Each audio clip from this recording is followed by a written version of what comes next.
about the Chinese economy. Some observers have suggested that the Chinese banking system looks a little like Japan back in the 1990s. Are you concerned that China could experience similar disruptions as Japan in the 90s? Or is China possibly, with different institutions, possibly more resistant to economic disruptions?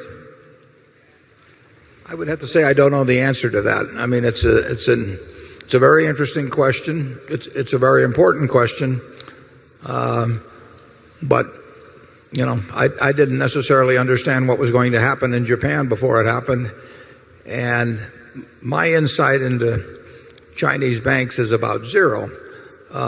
We've been offered chances to buy into various Chinese banks, and again, because I don't know anything about them, I pass. It's no judgment that there's anything bad. It just means that sitting in Omaha, Nebraska, not knowing what some item of loans and advances, what composes it, or anything about the real operation of the place, that I can make a decision whether it's worth X, half of X, 2X, quarter of X. I just don't know. And I really don't know. I just have no notion as to the answer to your question, but maybe Charlie does.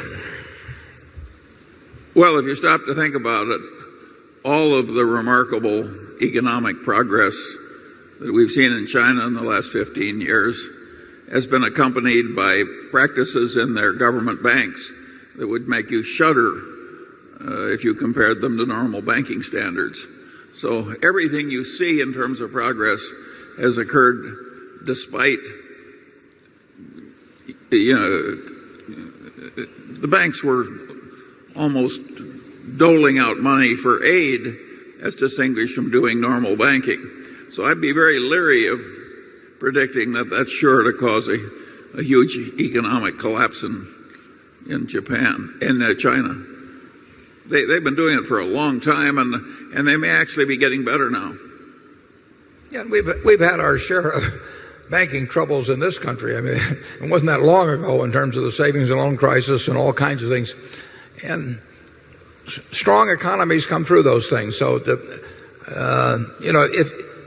if ahead of time you'd seen all the problems with foreign loans that the commercial banks got into, all the problems with real estate loans that the savings loans got into, you could have said, it's going to be terrible for the American economy. And it did produce a lot of dislocations and all of that.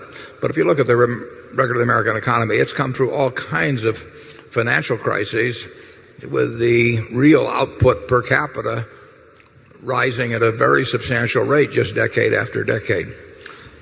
So I don't know what will happen in China. I think it's pretty amazing in terms of the gains that have been made. And I think they'll continue to be made. I don't know what will happen with the banking system, though.